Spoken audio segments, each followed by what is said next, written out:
Day 5 of the race, and the Ulteams continue their rapid descent of the North Atlantic. It's windy, it's blowing, we've got 25 knots of wind, maybe a little more. We're making 35 knots or more, and it's a bit damp. On board Actual, the crazy speeds recorded are enough to surprise the sailing duo. Earlier we peaked at 44 knots, 45 knots, so I'm sure the others are doing that or more. I don't know, but everything's vibrating, the boat's vibrating, it's moving in all directions. You can feel that there's a lot of effort, and that's obviously quite stressful. The Maxi Banque Populaire 11 continues its cavalcade off the Cape Verde Islands. At 5 p.m, the duo of Leclerc and Joss had a lead of over 50 nautical miles over Charles Caudrelier and Erwin Israel. In Earth language, that's over 100 kilometers. In Lorient, a completely different battle is being waged. A commando mission for some of the Class 40 teams, the smallest monohulls in the race. Ian Lipinski and Antoine Carpentier's boat hit the water again this Friday morning after dismasting off Guernsey during leg 1. It allows us to set off again, not to aim for a place in the general and official rankings, but to complete a good leg, finish the adventure, and not give up.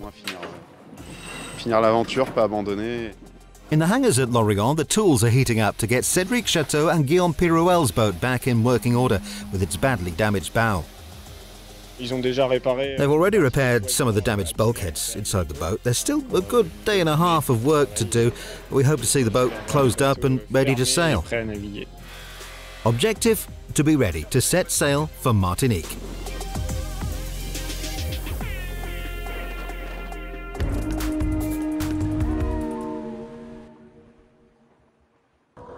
That was the latest daily report on the Transat Jacques Vabre.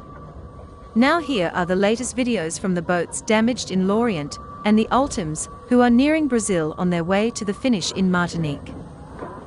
Ouais, mission commando, il y a eu énormément d'énergie et de mobilisation de plein de gens qui nous ont aidés, et ce qui nous a permis à Cherbourg, on a été reçus incroyablement. On est arrivé le matin dématé à 19 h le soir, et on avait un transporteur, le bateau d'équillés, les grutiers qui sont restés plus longtemps, des autorisations pour circuler sur la route malgré la veille de jour férié, enfin voilà, tout un bazar. Et puis là, notre équipe qui a recommandé les pièces, parce qu'on avait un ancien mât, mais il fallait l'adapter. Le bateau navigue plus du tout avec la même quête, donc toutes les voiles sont taillées pour un certain degré de quête, et donc il fallait adapter l'ancien mât, refaire faire un étai. Là, il y a un étai qui était bloqué par la tempête à Cologne qui arrive, des pièces de Wichard qui arrivent de Clermont-Ferrand.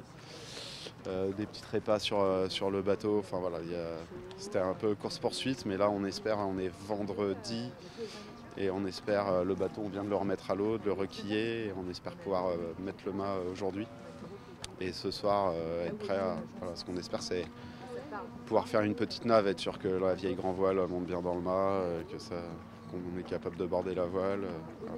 Donc on ne repartira pas dans les conditions idéal, on va dire, dans lesquelles on était au Havre, parce que le bateau était préparé aux petits oignons, tout a super bien fonctionné, à part ce mât, là, cette pièce qui a cassé. Et voilà, c'est comme ça, mais bon, dans notre malheur, on a de la chance que la Jacques Vabre se fasse en 2 étapes, qu'il y ait cette escale à Lorient, et ce qui nous permet, nous, de repartir, pas pour viser, évidemment, une place au classement général et officiel, mais pour essayer de faire une belle étape et au moins finir l'aventure, pas abandonner. Et voilà. En plus, ça nous permet de ne pas ruminer avec Antoine, voilà, et de rester les bras ballants. Voilà, en fait, on a été dans l'action depuis le dématage, ça ne s'est pas arrêté, dans l'action, et ça permet de ne pas ressasser les idées noires et de regarder vers l'avant. Bah ouais, mais bon, malheureusement, ça fait plusieurs grandes transats là, que ça se passe pas bien. Là, bon, c'est dur on avait essayé de tout bien faire, on avait tout vérifié le gréement. Il y a une pièce qu'on suspecte, qu'on avait vérifiée. Donc on avait tout fait, donc voilà, il faut essayer de ne pas accuser le coup, et puis de se remobiliser. Après, nous, ce qu'on aime, c'est faire la régate, donc là, de repartir en même temps que tout le monde, même si sur le papier, on est, je sais plus, on a 30 heures de retard, et que évidemment, c'est pas raisonnable de penser à faire un résultat. Mais par contre, on pourra faire la course, et nous, c'est ce qu'on aime faire. Donc voilà, essayer, malgré les vieilles voiles, le mât plus lourd, etc., d'être performant sur une étape comme ça.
Bah, je ferai un petit fond et puis ouais.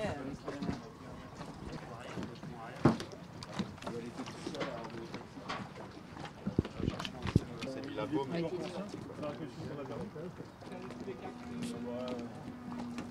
T'as vu le pied de main déjà comment il a des...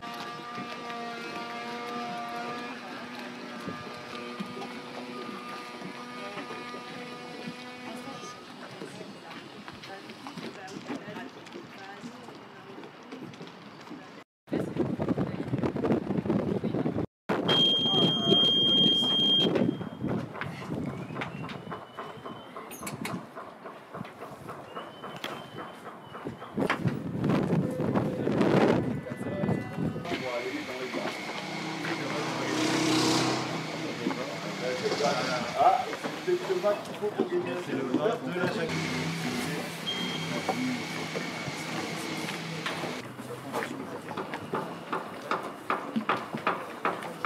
On a dit de mettre sous le pouce. C'est un raquette.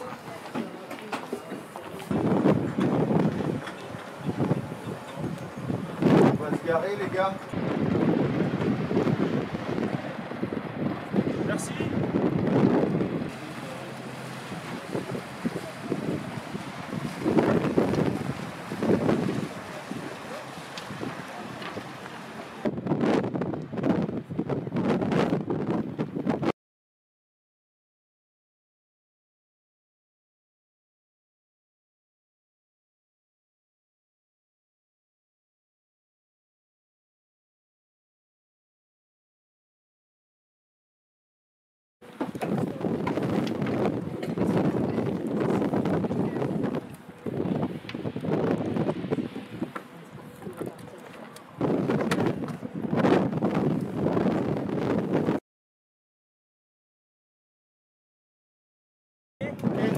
Non, c'est une question, hein.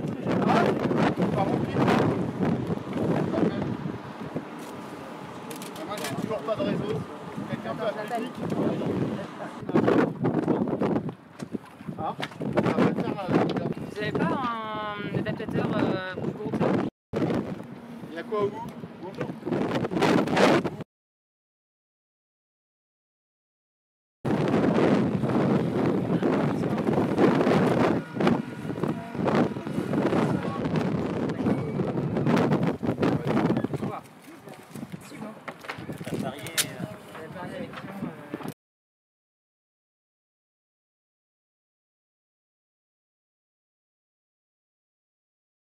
Voilà, mission commando après le départ où ça s'est pas très bien passé pour nous. Voilà, maintenant c'est en train de bien se goupiller. Le plus compliqué c'était de réussir à ramener le bateau à Lorient rapidement. Voilà, mais mission réussie. Et puis depuis 2 jours, les gars sont à fond sur la réparation du bateau. Et puis nous on a géré tout ce qui est réclamation et demande de réparation avec le jury. Donc voilà, ça se goupille pas trop mal pour être au départ de la 2e étape et en tout cas ça fait plaisir de voir le bateau bientôt réparé. On a eu tout le côté, le quart avant du bateau et le fond de coque arraché et 2 cloisons qui ont pris un choc aussi. Donc dégâts assez importants. Heureusement, on n'a pas pris l'eau, on a pu rentrer au port directement et sortir le bateau. Et ouais, ça faisait un peu mal au cœur parce que on avait beaucoup travaillé les 3 semaines avant le départ pour que le bateau soit au top au départ. Et voilà, de le voir démater, déquiller le soir du départ, c'était un peu dur. Mais voilà, on a trouvé les ressources avec toute l'équipe et puis des équipes d'IMOCA aussi qui nous ont bien aidés à préparer le bateau pour le transport. Et voilà, maintenant c'est un nouveau départ. Alors non, ça va être mieux pour nous parce que notre demande de réparation est acceptée. Après, on ne sait pas exactement ce qu'on va avoir comme réparation, mais voilà, ce sera mieux que l'abandon et prendre 6 heures par rapport au temps du dernier. Donc voilà, nouveau départ et puis on est toujours dans la course et super content Enfin, on n'y est pas encore, mais on espère être au départ de la 2e étape vers la Martinique. Et les échéances, on espère que le bateau soit terminé de réparer samedi soir, demain soir. Et puis ensuite, dans la journée de dimanche, si les conditions le permettent, remettre à l'eau, remater, requiller. Voilà, et puis un départ rapidement après, on espère. Si on a l'occasion, c'est sûr qu'on aimerait faire une nave technique pour vérifier que tout est bon, que la réparation tient, que tout est bien remonté sur le bateau. Et puis, mais voilà, ça dépendra aussi des conditions et de quand est donné le nouveau départ. Et il y a déjà eu la réclamation qui a été jugée contre Café Joyeux, où le jury a délibéré sur le fait que Café Joyeux était en train de virer, était bâbord et du coup qu'on était prioritaire et qu'on avait bien fait tout ce qu'on pouvait pour se maintenir à l'écart. Donc on n'a pas été pénalisé, Café Joyeux a été pénalisé par contre. Et puis ensuite on a fait une proposition pour notre demande de réparation. Et le jury est en train d'examiner cette proposition et doit nous rendre une réponse avant le départ de la 2e étape. Ouais, c'est un peu spécial. Nous, du coup, il n'y aura qu'une étape, mais c'est un peu spécial. Mais bon, de toute façon, je crois qu'il n'y avait pas trop le choix, à part de rester au Havre. Mais ça rendait encore plus compliqué de retrouver un créneau parce que le trajet entre Le Havre et le Cap Finistère est plus long qu'entre Lorient et le Cap Finistère. Donc voilà, là, ça nous laisse un peu plus de chances de repartir dans des bonnes conditions. Et voilà, je pense que c'était une belle étape. Malheureusement, on n'a pas pu la faire, mais je pense que c'était intéressant de voir comment se comportaient les classes 40 dans ces conditions. Et là, ils ont déjà réparé une partie des cloisons abîmées à l'intérieur du bateau. Je pense qu'ils ont terminé de découper la coque. Et bientôt, ils vont s'attaquer au greffage de la pièce qui a été réalisée dans le moule du bateau chez JPS à la Trinité. Donc voilà, encore une bonne journée et demie de travail et on espère voir le bateau fermé et prêt à naviguer.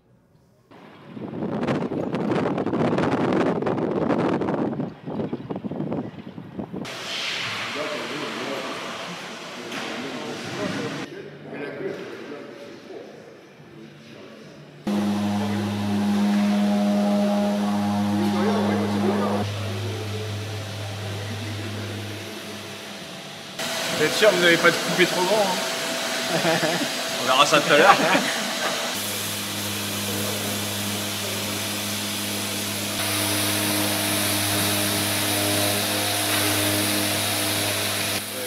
Ça c'est QX. C'est bon, on a essayé d'être pris. Ouais, c'est bon.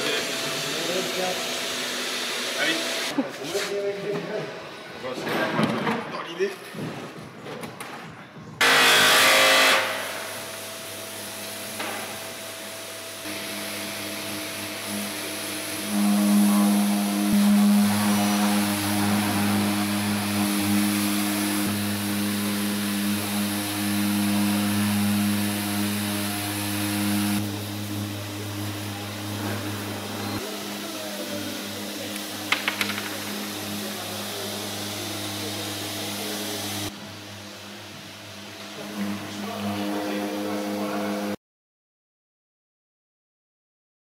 After passing Madeira, Out of a high-pressure ridge, and speeding up in the trade winds yesterday, the 5 Ultims on the Transat Jacques Vabre race from Le Havre to Martinique are now into good weather with pleasant seas.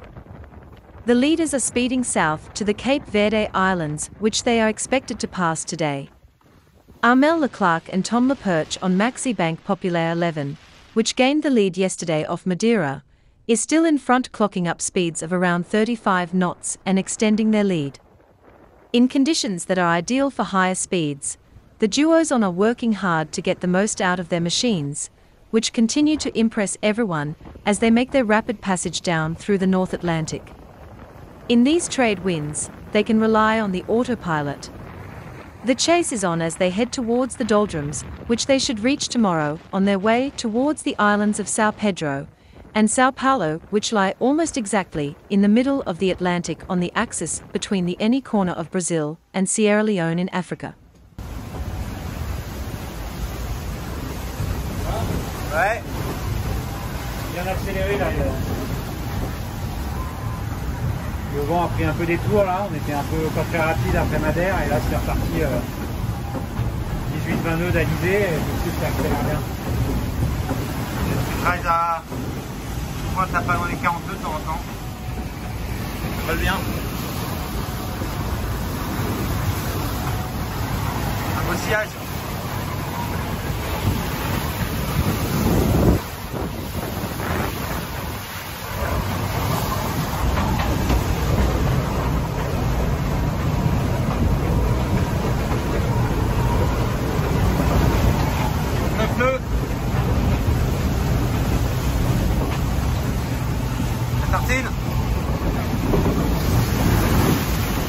La fume.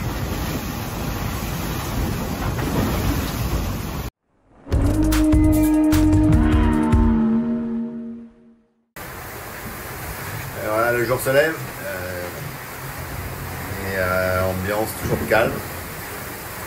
Il y a eu 2 options cette nuit, Van Pop qui est passé au nord de Madère et nous pour éviter le dévent. Et puis nous dessous en espérant que le dévent se passe bien, ce qui s'est bien passé. Et pour l'instant on ne touche plus le vent, on reste dans le vieux vent et lui a touché un vent. Il y a une barre de nuages là juste avant moi. On va la voir. Hop là. C'est ce truc là qui prend le vent. Et de l'autre côté il y a le vent d'Armel et ici on n'a pas de vent. Bon allez, bientôt ça va accélérer. Et puis la route est longue.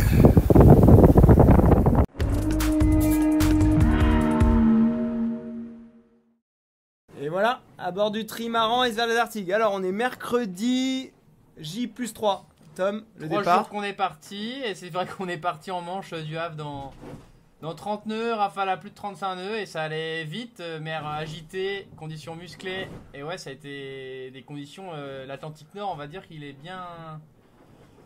bien alimenté en ce moment, ça s'enchaîne, et puis attention à ce qui arrive en Bretagne, préparez-vous là. Et là par contre, hop, ben, vous allez voir, il n'y a pas de vent, du tout, zéro, nana, rien, nini, hop. Et donc voilà, là on est en approche de Madère et il n'y a pas de vent. Comme quoi les choses sont pas très bien équilibrées. Il manque du vent d'un côté, il y en a trop de l'autre. Et bah écoutez, si vous voulez bien nous envoyer quelques petites risées, nous on est preneurs et on veut bien essayer de vous prendre du vent pour que la tempête soit un peu moins forte en France. Allez, ciao! In third place in the rankings, the pair on SVR Lazartigue, which lost the lead off Madeira, are still hard at work. At this point in the race to Martinique, with the gaps widening and narrowing as the ULTIMs advance, it is all down to the little details. In permanent contact with Jean-Yves Bernat and their weather team in Concano, Francois Gabart and Tom Leperche, who are now just over 90 miles behind the leaders on Maxi Bank Populaire 11, they have plenty to do. Particularly as Sodebo Ultim 3 is ready to pounce too, very close in terms of distance to the next waypoint slightly off to the east. Francois and I are seeing each other more often, as the watches are shorter, so that we can stay alert, explained Tom, who admitted that in this race where speed is all, finding a precise trajectory is the key factor. At the moment, we are having a lot of discussions with the Reuters. We are talking about the trade winds, how they vary. People often think that in the trade winds it is easy, and you don't have to do much. But when they are variable, you need to jibe and maneuver, added the young sailor. On est au 5e jour de course et on va arriver au Cap-Vert dans 2 heures. Là on passe l'île des Cap-Verts. Il y a du vent, ça déboule. On a 25 nœuds de vent, un peu plus. Et on avance à 35 nœuds, voire plus. Et c'est un petit peu humide. Mais tout se passe bien à bord. On vient de dépasser un petit pêcheur capverdien.